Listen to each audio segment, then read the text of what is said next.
бо ташаббус ва ғамхориҳои пайвастаи пешвои хиратманди тоҷикон ҳоло дар кишвари мо 5 озмуни фаромилӣ ҳамасола баргузор мешаванд. Озмуни илм-фуруғи маърифат низ дар шумули озмунҳои болозикр аз мақому манзалати хоса бархурдор буда, дар 3 соли баргузориаш тавонист якчанд чеҳраҳои муваффақи илмро рӯи саҳнаи фуруғ биёрад.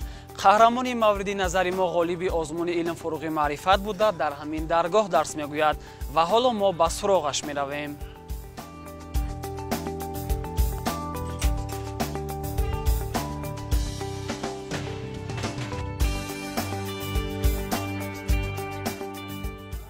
омӯзгори ҷавон Хуршед Амонов дар литсеи донишгоҳи давлатии тиҷоратии Тоҷикистон аз фанни география ба хонандагон дарс мегӯяд. имрӯзҳо ки таваҷҷӯҳ ба омӯзиш ва аз худ кардани илму донишҳои замони муосир зиёд шудааст, дар литсеи мазкур низ таваҷҷӯҳ ба илмҳои дақиқ бештар равона шудааст. омӯзгори ҷавон Хуршед Амонов аз фанни география хуб бархурдор буда, кӯшиш мекунад то донишҳои аз худ кардаашро ба шогирдонаш омӯзонад. ҳамин аст ки то имрӯз хонандагони ин литсей дар чандин озмуни олимпиадаҳои ҷумҳуриявӣ иштирок карда ғолиб омадаанд. кӯшиш ба харҷ медиҳам ки дар сатҳи литсей хонандагон аз фанни география бо донишҳои илмӣ мусаллаҳ гарданд ва тавонанд то сатҳи ҷумҳурӣ ва байналмилалӣ номи ҳам литсей ва ҳам ҷумҳуриямонро бардоранд. таваҷҷӯҳи хонандагон ба илмҳои дақиқ ва хусусан риёзию табиӣ бениҳоят хуб ҳаст ва ин аз он гоҳӣ медиҳад ки аллакай баъди оне ки ҳамин гуна озмунҳо аз тарафи пешвои муаззами миллат роҳандозӣ гардиданд, боз ҳам шавқу рағбаташон ба ин фанҳо зиёд гардид. дар худи литсей ки равияи табиӣ риёзӣ худ роҳандозӣ гардидаги аст, хонандагон низ бештар ба ин илмҳо диққати аввалиндараҷа медиҳанд.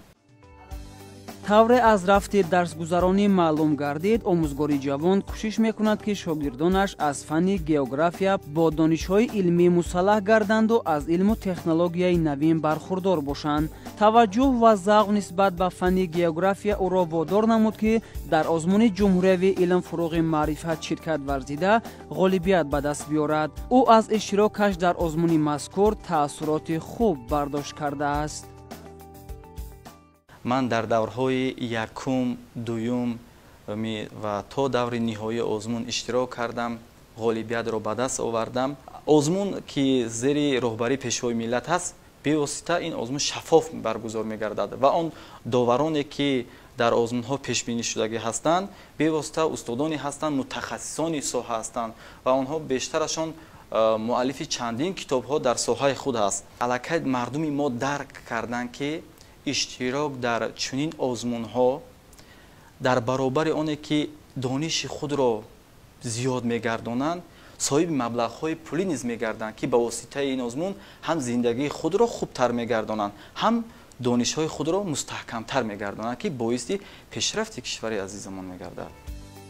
роҳбарияти литсеи мазкур таълиму тарбияро дар ин даргоҳ дуруст ба роҳ монда барои шавқмандон омӯзиши равияи табиии риёзиро дар сатҳи баланд меомӯзонанд ва ҳар хонандае ки дар озмуни олимпиадаҳо ғолиб меоянд, онҳоро қадрдонӣ мекунанд. инчунин барои баланд бардоштани савияи дониши хонандагон ба мисли Хуршед Амонов омӯзгорони ҷавонро ба кор ҷалб мекунанд.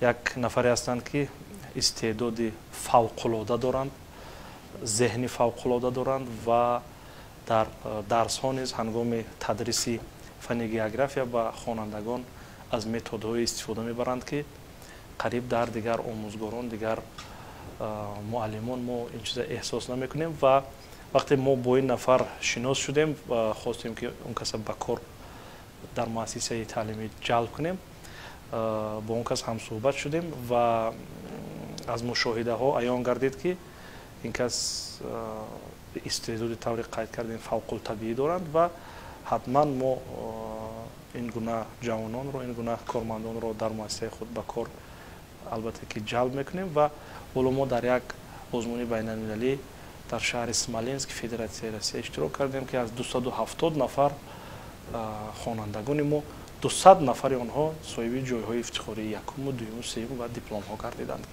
бевосита нақши ин корманди мо, ин омӯзгори мо Хуршед Амонов дар ин ҷараён аст.